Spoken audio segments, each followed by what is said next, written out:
Okay, got a little update here.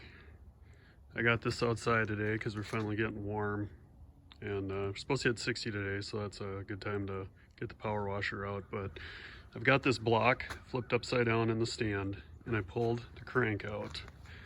And here are the bearings. So this is the very rear where the big heavy flywheel is. You can see that that bearing is wider, and then this one gets a little narrower, and then this one's narrowest because there's the least load on it.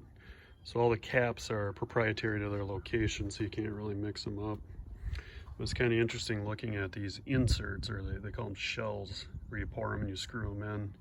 And then all these oiling grooves are hand cut. So when this is flipped upside down, there's a hole, and then the oil slings around and it drips in and follow those paths to lubricate the bearing. And then this is the cap that goes on the bottom.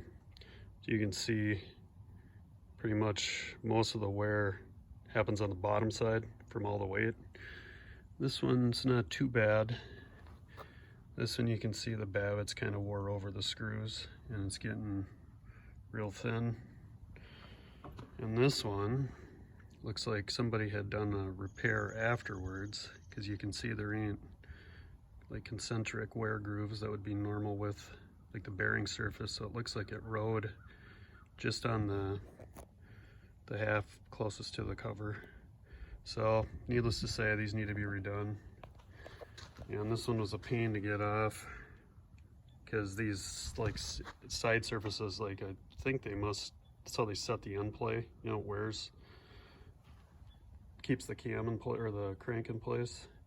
But when I was trying to get this one off, it was a pain in the butt because it's flush up to the gear, and the gear is wore. So the material starts to actually fold over to the surface. So it's hard to tell. Let's see if I can get a... So that side of the bearing was hanging up. I had to beat it off. You can see like how the metal's folded over.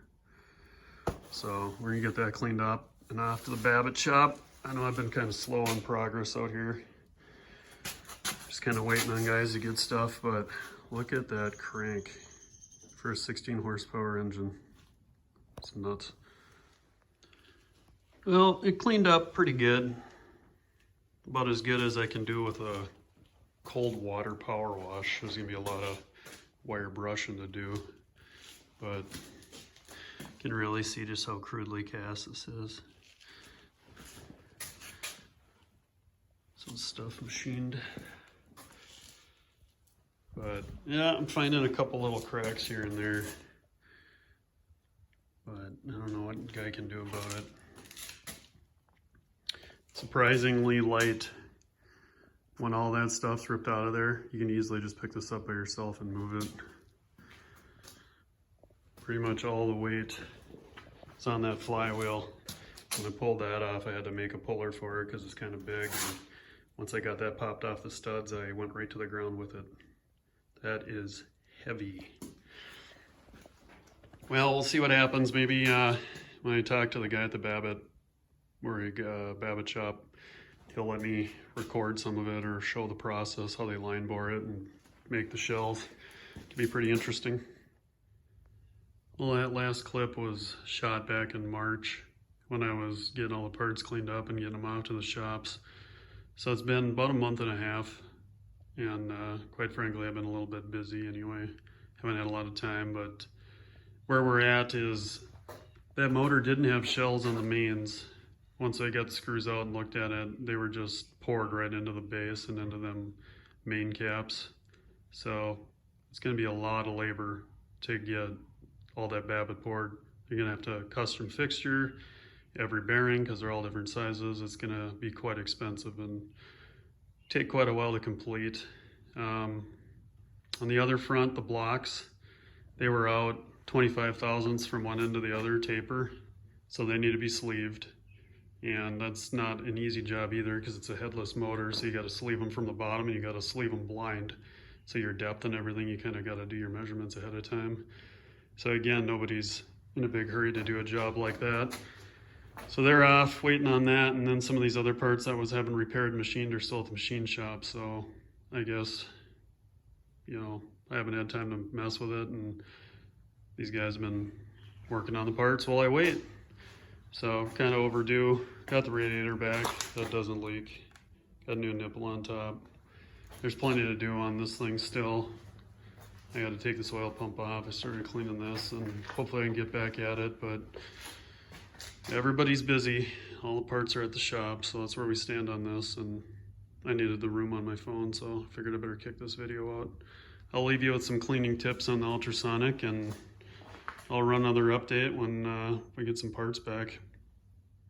I have a little tip for you guys with ultrasonic cleaners that maybe you didn't know. So this one holds 4 to 5 gallons, and depending on how strong you mix the detergent, that can be a lot of fluid. And I always end up with tons of this little bit of hardware that needs to be cleaned up. Like here in my oil pan bolts, no reason to replace them, just a grimy mess. You can actually put them in another jar, like here I got a little glass fruit jar, dump all the bolts and nuts in there, and then you can put your favorite detergent in there at a much stronger strength without wasting it all, and dump that jar right in the solution and run the sonic cleaner, and it'll vibrate right through the glass and clean them. And the first batch I got here is, well, it's full, so the next batch I'll put them in there and run it. But kind of a neat little tip. I know some guys don't know about it. Really helps clean it up, and you can slosh it around, rinse it off, and saves you a pain in the butt. So I'm just gonna get started on the first batch.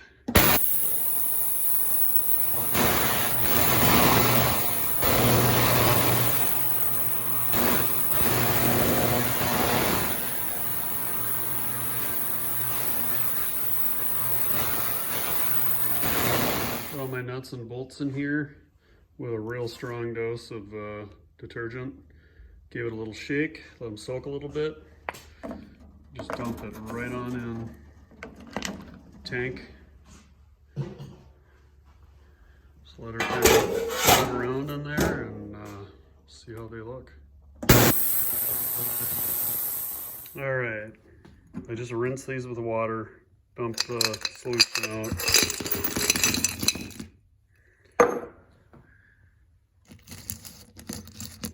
Not perfect, but not bad, considering how grimy they were. So that really helps to clean up hardware. It gets a lot of stuff out. That was about 3/4 super clean, 1/4 water.